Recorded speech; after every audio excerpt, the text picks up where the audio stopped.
Cerita dimulai dengan memperlihatkan seorang gadis bernama Ele sedang mempersiapkan dirinya untuk melakukan siaran langsung di sebuah website. Dengan penampilannya yang cantik, Ele kemudian memulai rutinitas siaran langsungnya seperti biasa. Tak lama kemudian, seorang penggemar setianya dengan nama akun Bigman88 menghubunginya melalui pesan pribadi. Bigman dengan antusias menyatakan betapa senangnya melihat Ele tampil dengan begitu luar biasa. Melihat ketertarikan Bigman, Ele memberikan penawaran untuk melakukan siaran langsung pribadi khusus untuknya meskipun dengan biaya yang cukup mahal. Namun, Bigman tanpa ragu membayar biaya tersebut secara langsung.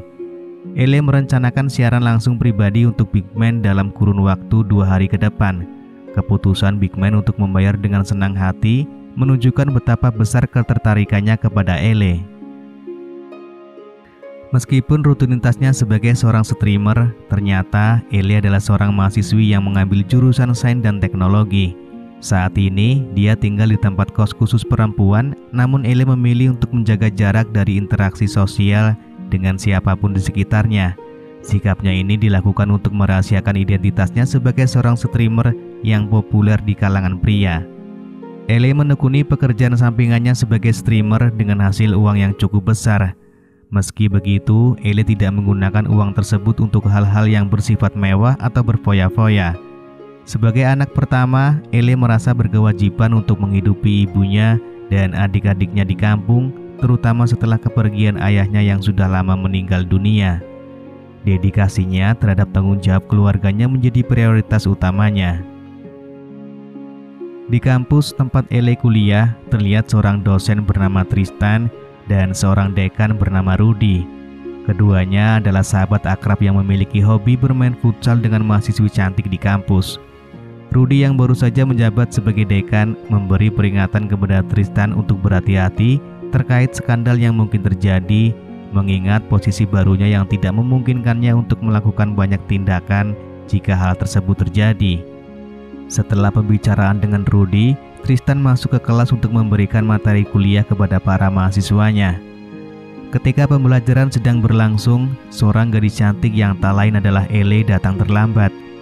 Dengan kejelian Tristan, ia langsung menyadari bahwa Ele adalah seorang streamer video yang sedang populer, terutama karena Tristan sendiri adalah pemilik akun Bigman88. Lalu seketika, Tristan mempunyai ide brilian agar ia bisa bermain futsal bersama dengan Ele. Ia kemudian menghadirkan ujian unik bagi para mahasiswanya termasuk Ele dengan meminta mereka untuk tidak menggunakan gadget selama 1 minggu. Jika mereka gagal dalam ujian ini, nasib mereka melanjutkan mata kuliah berikutnya menjadi taruhannya. Sementara itu, Ele yang sulit lepas dari dunianya yang penuh dengan gadget karena itu adalah bagian tak terpisahkan dari kehidupannya, kini dihadapkan pada kemungkinan tidak lulus dalam mata kuliah Tristan. Pada keesokan harinya setelah Ele baru saja sampai di kampus, rekan streamernya yang bernama Freya menelponnya. Freya memberitahu Ele bahwa website tempat mereka mencari nafkah akan segera ditutup oleh pemerintah karena dianggap meresahkan masyarakat. Ele kemudian bertemu dengan Freya yang memberikan informasi lebih rinci mengenai situasi tersebut. Freya menegaskan bahwa para streamer yang berdampak harus bersatu untuk membuat pergerakan guna menolak keputusan pemerintah. Ele tanpa ragu berkomitmen untuk ikut serta dalam pergerakan tersebut. Waktu pun tiba di mana malam itu Ele akan menampilkan performa terbaiknya yang dikhususkan untuk Bigman. Ele mempesona penontonnya dengan penampilan yang luar biasa indah. Namun ketika Ele sedang asik menjalankan tugasnya, tiba-tiba Bigman menyebut nama asli Ele. Ele tersentak menyadari bahwa identitasnya telah terbongkar. Tanpa basa-basi, Ele langsung menyudahi siaran langsung tersebut. Singkat cerita, ujian yang diberikan oleh Tristan kepada mahasiswanya telah berlalu. Semua mahasiswa mengumpulkan laporan mengenai pengalaman mereka tidak menggunakan gadget selama 1 minggu kepada Tristan, kecuali Ele yang tidak mengerjakan laporan tersebut karena ia tidak bisa dipisahkan dari gadgetnya. Mengetahui bahwa Ele tidak akan lulus dalam mata kuliah ini, Ele meminta solusi kepada Tristan mencari kesempatan lain untuk dapat lulus. Inilah saat rencana Tristan berjalan dengan mulus. Tristan kemudian memberikan syarat bahwa untuk lulus, Ele harus datang ke apartemennya nanti malam. Ketika malam tiba, Tristan yang sangat bersemangat kaget dengan kedatangan Harriet yang jelas ingin mengajak Tristan bermain futsal. Tristan menolak dengan berbagai alasan hingga Ellie datang dan Harriet langsung paham mengapa Tristan menolak ajakannya. Harriet pun marah dan langsung pergi dari sana. Sementara tanpa basa-basi, Tristan menyampaikan kepada Ellie bahwa untuk lulus mata kuliahnya, Ellie harus menampilkan pertunjukan yang biasa ia lakukan saat siaran langsung. Di sini, Tristan juga mengungkapkan identitasnya sebagai pemilik akun Bigman88, salah satu penggemar berat Ellie. Meskipun Ellie awalnya ragu dan sangat keberatan karena ia berprinsip untuk tidak melakukan pekerjaannya secara langsung demi menjaga identitasnya, namun Ellie tidak memiliki pilihan lain selain melakukannya demi bisa lulus mata kuliah. Ellie kemudian mulai menari, menampilkan pesona yang sangat luar biasa. Melihat pesona Ellie, Tristan kemudian mengajak Ellie untuk bermain futsal. Tristan dengan bahagia berhasil menjebol gawang Ellie, sementara Ellie hanya bisa menangis. Ellie merasa tidak bisa melawan karena mengikuti perkataan sang dosen adalah satu-satunya cara agar dia lulus. Setelah itu, Ellie menceritakan semua yang terjadi kepada Freya. Freya memberikan saran untuk melaporkan perbuatan Tristan kepada polisi dan menjebloskannya ke penjara. Namun, Ellie merasa bahwa itu bukan ide yang bagus.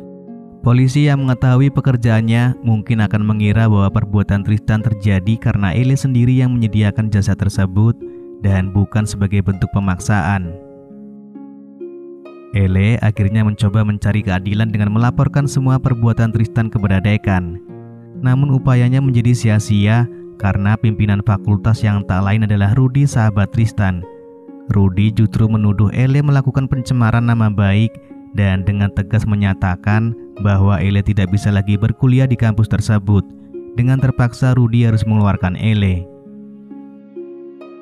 Ellie sendiri tidak menyerah dan berniat untuk membalaskan dendamnya. Dia berpura-pura seolah semua sudah baik-baik saja.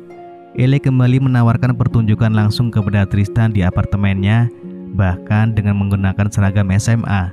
Meski pikirannya sudah teracuni dengan kecantikan Ellie, Tristan tanpa perasaan takut menyetujui permintaan Ellie. Mereka kemudian bertemu di apartemen, di mana saat itu Ellie berhasil memancing minat Tristan untuk segera bermain futsal. Ellie kemudian berakting, berperan sebagai penjaga gawang yang akan dijebol gawangnya secara paksa. Namun, tanpa sepengetahuan Tristan, Ellie telah mempersiapkan kamera tersembunyi untuk merekam seluruh kejadian tersebut. Dengan cerdik, Ellie menjalankan rencananya tanpa Tristan tahu tentang niat sebenarnya di balik pertemuan mereka. Setelah berhasil mengumpulkan cukup banyak bukti, Ellie dengan cepat mengeluarkan alat setrum dan mengarahkannya ke arah Tristan hingga membuatnya pingsan. Ellie kemudian menyekap Tristan dan mengungkapkan tentang kamera tersembunyi. Tidak hanya itu, Ellie juga memberikan Tristan pelajaran dengan cara memotong singkong bakar miliknya sebagai simbol bahwa Tristan tidak bisa lagi merusak hidup orang lain.